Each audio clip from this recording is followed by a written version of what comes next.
It started with a smile, the kind of smile that doesn't belong on an ordinary morning, a smile that says more than words ever could. I still remember it, the exact moment my wife handed me that coffee. Her fingers lingered on the handle, her eyes fixed on mine, searching, waiting. At the time, I thought I knew what that look meant. I was wrong. My name is Bradley Thornton, and what happened that Thursday morning didn't just change my life, it exposed it. It tore open 15 years of lies, love, and quiet betrayal brewed stronger than any cup of coffee. You ever have one of those instincts you can't explain?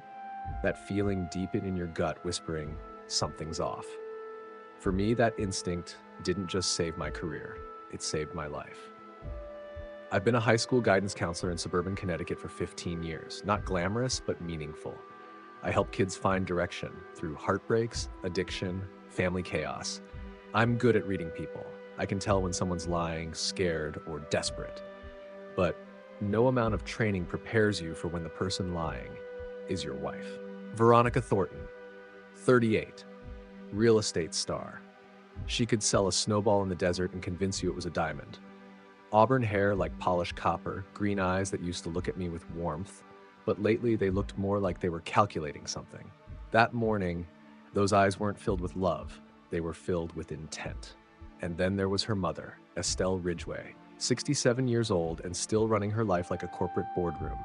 Silver-haired, sharp-tongued, and perpetually disappointed in me. She had moved in after her hip surgery 6 months earlier, and somehow what was supposed to be a few weeks of recovery turned into an occupation. My home had become her kingdom, and me, I was the jester.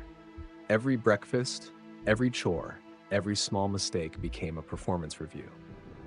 Bradley, there's a proper way to load a dishwasher. Didn't your mother teach you anything? No wonder you ended up in such a dead-end career. She'd say it with that tight smile, sipping her coffee like a judge waiting for the guilty verdict. And the best part? She loved comparing me to other men, especially Colton Matthews. Tall, silver-haired at the temples, real estate golden boy, drove a Tesla, and always seemed to need Veronica's help for those late-night showings. She glowed when she said his name.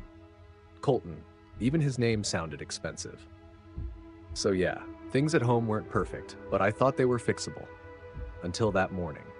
Until the day my wife walked into my office holding that cup of coffee like it was an offering or a weapon. It was October 12th. The air was crisp, the house quiet. I was in my home office, surrounded by student files and thank you cards from graduates. It was my sanctuary, my one place untouched by the chaos of my house. And that's when I heard it, the sound of her heels in the hallway. Veronica never wore heels on Saturday mornings, and she never came to my office this early. She appeared in the doorway, wearing a burgundy dress I didn't recognize, holding a mug in both hands, steam curled upward, glowing in the morning light. For a second, she looked like the woman I fell in love with, the woman who used to bring me soup when I worked late. Then she spoke. Made you a special coffee, honey. New blend from that expensive place downtown. Thought you deserved something nice. Her tone was sweet but practiced, too smooth, too controlled. The mug was one of our wedding china pieces. We never used those unless it was a special occasion. Inside, the coffee was darker than usual. The smell was off. Vanilla, sure, but underneath was something sharp, chemical, wrong. That's thoughtful, I said, taking it. What's the occasion? She smiled. No occasion. Can a wife do something nice for her husband? Her fingers tapped against the doorframe, nervous, mechanical. And suddenly, every detail felt rehearsed. The burgundy dress, the mug, the smile, the tapping fingers. It hit me like a shockwave. My wife was trying to kill me. I forced a calm smile. Thanks, sweetheart, I said lightly. Just let me finish this email about Trevor's situation. Trevor was one of my students. His parents were divorcing. A believable distraction. She stood there, watching me. Her voice tightened. Drink it while it's hot, Bradley. I made it exactly how you like it. 2 sugars, splash of cream. That's when I knew for sure. I hadn't taken sugar in 3 years. She knew that. She mocked me for it. Her perfect script was falling apart. From the kitchen, her mother's voice rang out. Veronica, where's my coffee? You promised to make me that special blend. For a second, Veronica's mask cracked, her expression twisted in irritation. Then she turned back to me, forcing another smile. Enjoy your coffee, Bradley. I'm making Mother's now. Her heels clicked away down the hall, and I sat there, staring at that steaming mug. The smell burned my nose, vanilla and chemicals, like the cleaning cabinet under the sink, like something that didn't belong in coffee or anywhere near a human throat. 3 weeks ago, she'd convinced me to increase my life insurance from $200,000 to $2 million. For the kids, she'd said, I'd signed without a second thought. Trust. That was my mistake. Last week, she'd asked about my will. Who'd handle my affairs if something happened? If something happened. Now those words echoed in my mind. From the kitchen, Estelle's voice carried, sharp as ever. I don't know why you stay with him, Veronica. 15 years of your prime wasted on a guidance counselor. You could do so much better. Mother, please. Veronica's tone was tight, controlled, but Estelle was relentless. Remember that developer, Colton Matthews? Now he's someone with ambition. Did you know he just bought a vacation home in the Hamptons? Meanwhile, your husband sits in that cramped office talking to delinquents. Veronica's patience snapped. Mother, just wait in the living room. I'll bring your coffee in a moment. But Estelle wasn't done. He called yesterday, said he missed working with you on those evening showings. Such a professional young man, and handsome too. And in that moment, standing there in my office, holding a mug meant to end my life, I made a decision. A quiet, deliberate decision. I stood up, the mug trembling in my hand, the surface still steaming like a secret. Step by step, I walked down the hall toward the living room. Estelle was there, seated in her favorite chair, the stiff, antique monstrosity she'd forced into our home. Her eyes flicked toward me. These pictures make you look heavier than you are, Bradley, she said. And older. She didn't even notice me holding the mug, didn't see the storm gathering behind my eyes. She reached for her reading glasses, glancing toward the kitchen. Is Veronica bringing my coffee or not? And that's when it happened. A single, quiet moment of fate. I placed the mug on the side table beside her. Here, I said softly. She told me to bring it. 30 minutes later, she was on the floor, convulsing, foam at the corners of her mouth. The ambulance sirens came fast, but not fast enough. By the time they loaded her into the stretcher, Estelle Ridgway was gone. And my wife was standing in the doorway, her face pale, eyes wide, but not with grief, with shock, with the realization that her plan had failed, and that I knew it. That was the moment everything changed. That was the morning the mask came off. The police called it an accidental poisoning. Veronica said she'd confused the mugs, that her mother's medication must have reacted badly. But I knew better. Because I'd seen her mix that coffee. I'd watched her measure it, stir it, time it. And I'd felt it in my gut before she even entered the room. Instincts. They save lives if you listen to them. Over the next few days, I started uncovering things. Little things at first. Receipts, messages, details that didn't add up. A life insurance policy, emails between Veronica and Colton, a plan for a new listing, our home, my name, my death, my replacement. They'd been planning it for months. Over dinners, over wine, over laughter that to me had seemed normal. And all it took was one wrong cup, one small mistake, and the entire web began to unravel. Now, every night, I lie awake replaying that morning, the burgundy dress, the tapping fingers, the way she said, "Drink it while it's hot, Bradley." She'd planned everything, except the unpredictable, except her own mother's impatience. And sometimes I wonder, did she really make a mistake? Or did she decide in that split second to let her mother drink it instead? Was it fate? Or was it Veronica's final correction to a plan that had gone wrong from the start? Because now, weeks later, she's colder, quieter, but not grieving. She's calculating again. And every time she walks into the room with that same faint smile, that same practiced charm, I feel that instinct rise up again. That voice in my head whispering, it's not over. Not yet. And the worst part, every morning since that day, I find a fresh cup of coffee waiting for me on my desk. Same mug, same smell, same smile from across the hall. The game's not finished, it's just begun. Music fades in. They say revenge is a dish best served cold, but in this house, it came piping hot, poured straight into a porcelain mug. That morning began like any other.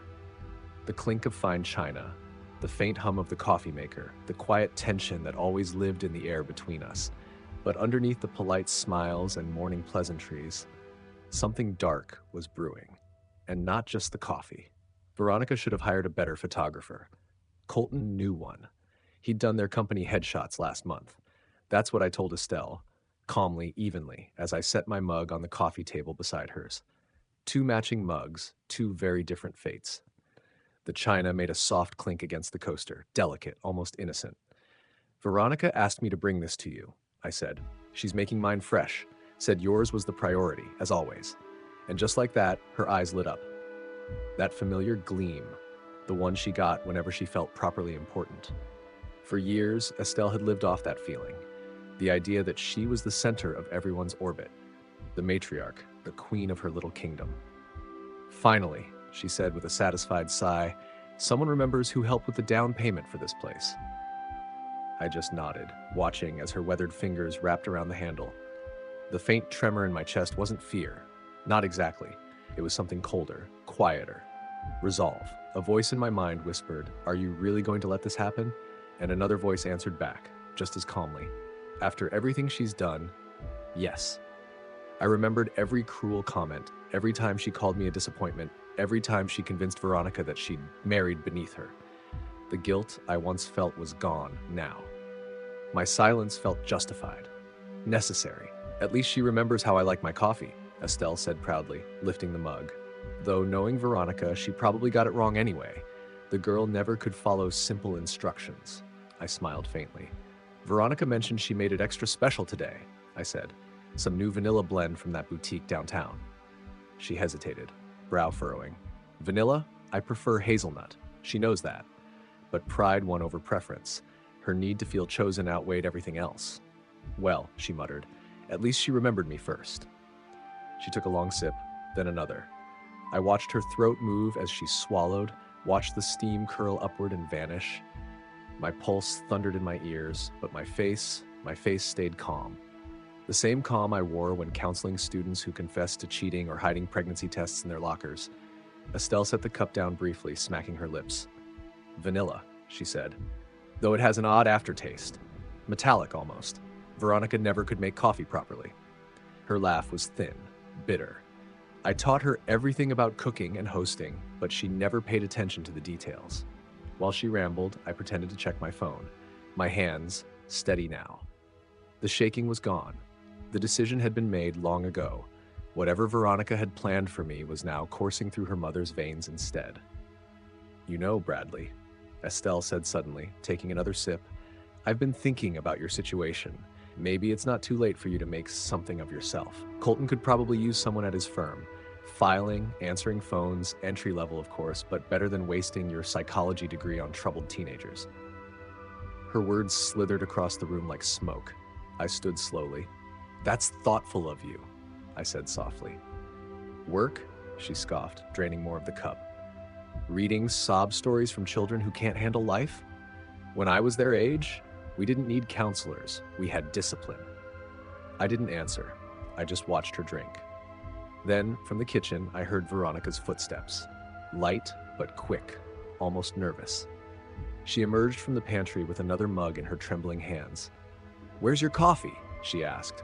Her eyes darted from the counter to my hands, empty. Left it in the living room with Estelle, I said casually, reaching for the orange juice. She was complaining about waiting, so I gave her mine. Figured you wouldn't mind making another. You don't mind, do you? The color drained from her face so fast I thought she'd faint. The mug shook violently, dark liquid spilling over the rim. You gave it to Mother? Is there a problem? I asked, voice perfectly neutral. It's just coffee, right? The same special blend you made for her anyway? Her lips parted, her voice cracked. No, I mean, yes, it's just... She set the mug down hard. Mother has specific preferences. She doesn't like vanilla. She seemed to be enjoying it, I said, taking a slow sip of juice. Was talking about Colton's job opportunities again. That was the breaking point. Veronica's hand flew to her phone, then stopped midair. Who would she call? What could she say? I saw the fear in her eyes now. Raw, real, undeniable. Bradley, I need to check on Mother, she said quickly, already moving. That coffee was, it might have been made with expired milk. I just remembered. Expired milk. I followed her, keeping up the confused husband act, 911 already typed on my screen, just in case. You just bought milk yesterday, I said softly. I saw the receipt. But she wasn't listening. Her heels caught on the carpet runner as she nearly tripped into the living room, and that's when we saw her. Estelle was still in her chair, but her body wasn't still. The mug lay shattered on the floor, coffee spreading like a dark stain across her precious Persian rug. Her face was gray, her chest heaved. "I feel dizzy," she gasped, clutching at her chest. "My chest hurts." Veronica fell to her knees beside her mother. "Mother, stay with me. Just breathe, please." But we both knew. We all knew. It wouldn't be fine. The coffee meant for me was doing its work. Just in the wrong body. I dialed 911, my voice steady, professional. My mother-in-law appears to be having a cardiac event. 67. Conscious but in distress. We need an ambulance immediately. As I gave the address, I watched Veronica cradle her mother's head, tears streaking her face, her perfect mascara running like black rivers. She looked up at me, eyes full of horror and guilt. And in that single glance, everything changed. The perfect wife, the perfect plan, the perfect murder, all undone with one switch of coffee cups. Estelle's body convulsed, her mouth foamed, her eyes rolled back, white and empty. The sound she made wasn't human, it was pain made flesh. The smell, burnt coffee, and something acrid, metallic. Veronica screamed, a sound so raw it rattled the walls. She tried to hold her mother still, but Estelle's body jerked uncontrollably. "Mother, no. Please, no." I stayed calm. "She's having seizures now," I told the dispatcher. "Yes, she was drinking coffee. Yes, we still have the cup." "No, I don't know what medication she's on." When I looked up again, Veronica's tears had turned to fury. "You knew," she whispered. "You knew and you let her drink it." "Knew what, Veronica?" I asked softly. "That my loving wife was trying to poison me?" Her breath caught. "How did you know about Colton?" I smiled. "Your phone syncs to our shared cloud, sweetheart. Every text, every email, every message about insurance money, about running away together after my grieving period. I've known for 3 weeks." Her face went blank, empty. And then the sirens filled the air. Paramedics burst through the door, rushing to Estelle. Oxygen mask, injections, commands barked in clipped professional tones. One of them noticed the spilled coffee, the strange white residue near the baseboard. "We need to test this," he said. "Could be poisoning." He turned to Veronica. "Ma'am, what was in that coffee?" She couldn't speak. Her lips trembled. I answered for her. "My wife made it special this morning. Vanilla blend," she said. "It was meant for me, but her mother drank it instead." The paramedic glanced between us. The look in his eyes said it all. He spoke into his radio. "We need police here. Possible attempted homicide." 20 minutes later, Detective Ruth Hawthorne arrived. Tall, sharp-eyed, calm. The kind of woman who didn't need to raise her voice to command a room. "Mr. Thornton," she said, scanning the scene, "tell me exactly what happened this morning." I didn't hesitate. I handed her a folder I'd retrieved from my office safe. Inside, every email, every text between Veronica and Colton. 6 months of deceit printed in black and white. Conversations about insurance money, about methods, about me. They'd even debated whether poison or pills would be cleaner, whether it would look more tragic if I took my own life. And then, the receipt. Sodium azide, purchased online, delivered to Colton's apartment. She wanted it to look like suicide, I explained. The depressed school counselor who couldn't handle the pressure anymore. The coffee was supposed to be my last drink. Detective Hawthorne read through the evidence silently, then looked up. "Mrs. Thornton," she said, "I need you to stand up and put your hands behind your back." Veronica stood, slow, robotic, the color gone from her face, her movements mechanical. As the detective read her rights, she looked at me one last time, her eyes hollow, her lips trembling. "Mother was right about one thing," she said quietly. "You really are nothing special, a nobody who wastes his life on other people's children." I met her gaze, calm, unflinching. "Maybe not," I said softly, "but I'm alive, and I'm free. That's special enough for me." Detective Hawthorne led her outside. The neighbors stood in clusters on their lawns, whispering, watching. The morning sun reflected off the police car's lights, flashing red and blue against the white walls of our perfect suburban home. Veronica didn't look back at them. She only looked at me, once before ducking into the car. Later that day, they arrested Colton. Found his phone. Found the drafts of the suicide note in my handwriting. He'd been practicing my signature for weeks. It was all there. Every lie, every plan, every step toward the life they thought they'd have together. Estelle survived, barely. But the poison left her broken, nerves fried, unable to speak again. The woman who never stopped talking, silenced forever. And as I stood in that empty living room, the scent of coffee still clinging to the air, I realized something chilling. Justice doesn't always come from the law. Sometimes it's brewed. Because in the Thornton house, every sip told a story of pride, betrayal, and the cost of underestimating a man who's been silent for too long. And as the echo of sirens faded down the street, one question lingered. Was this really the end? Or just the beginning of another game? One far darker than anyone imagined. Fade out. Sound of a spoon stirring coffee, slowly. They said it was a miracle she lived. The doctors couldn't explain it, not fully anyway. The dose Veronica had prepared should have ended a man my size within minutes. It was meant to be fast, clean, irreversible. But in her mother's frailer, smaller body, it moved slower. A cruel twist of fate. Just slow enough for the paramedics to save her life, but not fast enough to stop what it destroyed along the way. The poison didn't kill Estelle. It just took everything else. Her voice, her movement, her pride. Now she lives in an assisted living facility up in Stamford, one of those places painted in soft yellows to make you forget what it really is. A waiting room for the end. Nurses there speak in gentle tones, always smiling, always pretending not to see the sadness in their patients' eyes.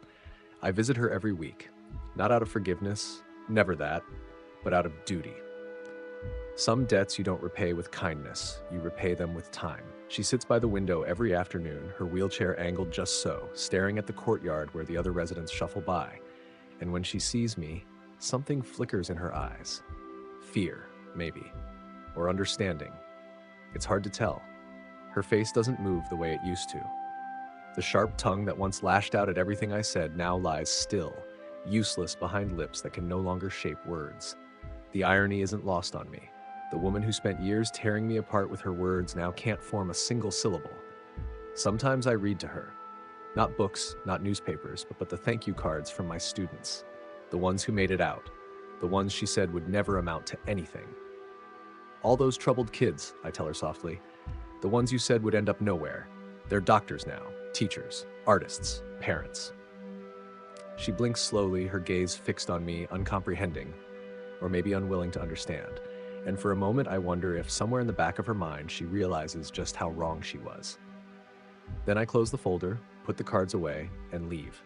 Because forgiveness isn't something she ever earned. Veronica didn't fare as well. 25 years. Attempted murder, conspiracy, fraud. The trial didn't last long. How could it?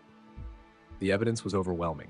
Emails, receipts, the increased insurance policy she'd taken out for my safety. And Colton? 15 years as an accomplice. He tried to spin it, of course, said Veronica manipulated him, said he didn't know what she was planning. But juries have a way of recognizing a liar when they see one.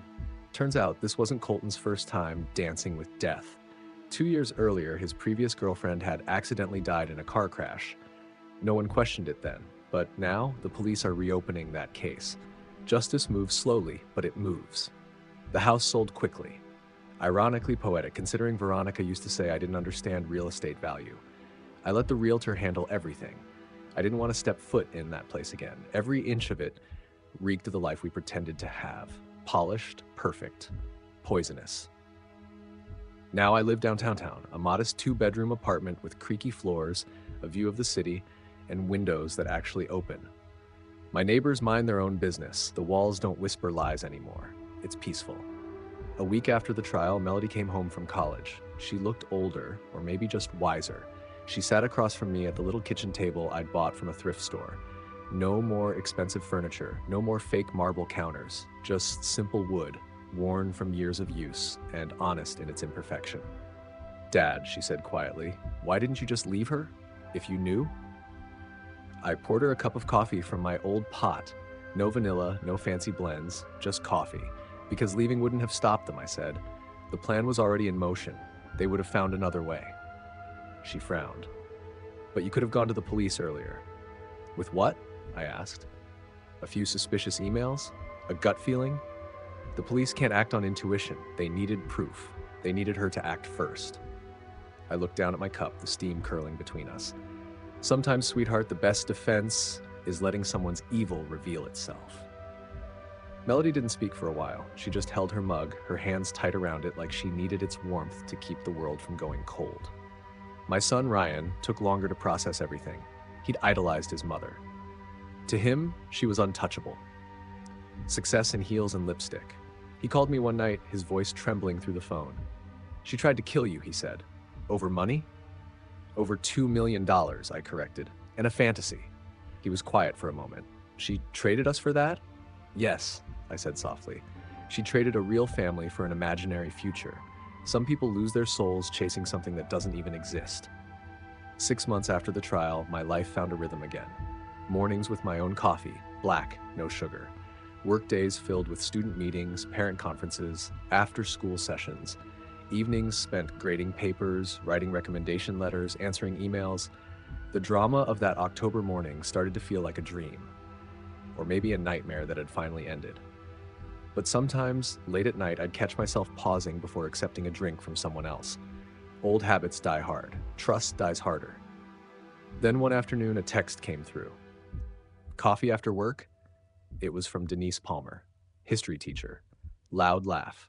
The kind of laugh that fills an empty room and makes you forget what loneliness sounds like. She'd started joining me after work, just two teachers decompressing over caffeine and quiet conversation. But over time, it became more. Her text made me smile, the first real one in months. She'd added a joke. "I promise it's safe." That should have bothered me. But instead, I laughed. "Only if I can watch them make it," I replied. "Deal," she said. "You pick the place." 3 months later, we were officially dating. She didn't care that I lived in a small apartment or drove a 10-year-old Honda. She cared that I listened, that I showed up, that I was alive. Last week, she came by my office while I was finishing up grades. She wandered around, reading the thank you cards pinned to my wall. "These kids really love you," she said. "You changed their lives." I shook my head. "I just listened," I said. "Sometimes that's all people need." She smiled, turning one of the cards over in her hand. "Maybe, but not everyone listens the way you do." When she left, I sat there a while, looking at the words those students had written. "Thank you for believing in me. Thank you for not giving up. You saved my life." And for the first time in a long time, I believed it. The thing about poison is simple. It only works if you drink it. It can sit there in the prettiest cup, steaming and fragrant, dressed up with vanilla and cream, offered with a smile by someone who shares your bed. But it can't hurt you unless you accept it, unless you trust where it came from. Veronica had counted on my trust. 15 years of marriage, 15 years of routine, 15 years of never questioning what she handed me. But she forgot something important. I work with teenagers. And teenagers, they teach you everything you need to know about lies. They teach you how to see through a smile, how to listen to what isn't being said, how to notice when someone's suddenly too nice. And in the end, that's what saved me. Now, every morning I make my own coffee, black, no sugar, in my tiny kitchen as the sun rises through the eastern window. The city hums awake outside, and for the first time in years, I can breathe. It doesn't taste like bitterness anymore. It tastes like freedom, like survival, like the simple, underrated joy of being alive when someone you loved once wanted you dead. People ask me if I ever miss her, if I miss the life we had. Sometimes, maybe. The idea of it, the version that never truly existed. But then I remember that morning, the trembling in her hands, the panic in her eyes when she realized who had really drunk the coffee. And I remember the sound she made when the police led her away, that low, broken whisper of defeat. That's when I remind myself that peace doesn't always come easy. Sometimes it comes through fire, through pain, through the slow, grinding weight of justice. Some people might look at my life now, my small apartment, my modest car, my quiet evenings, and call it nothing special. But to me, it's everything. Every sunrise, every mug I pour myself, every laugh Denise brings out of me, every card from a student who made it through the storm. They're all proof that even after betrayal, even after poison, even after someone tries to end your story, you can still keep writing. Because life, no matter how scarred, is still worth living. And sometimes the sweetest victory is waking up to make your own cup of coffee. But sometimes when I visit Estelle, when I see her eyes flicker toward me, trembling hands resting on, I wonder if she knows, if she remembers what happened that morning, If she remembers her daughter's hands, the coffee, the taste of vanilla and metal. Sometimes I think she does, and sometimes I think she's waiting. For what? I can't tell, but as the light hits her face through the window and her gaze drifts toward me, I can't help but feel it. That something unfinished still lingers in the air. Maybe a secret, maybe a truth no one's spoken yet. Or maybe, just maybe, the story isn't over. Not yet. The sound of a spoon stirring coffee, slowly, one last clink, fade out.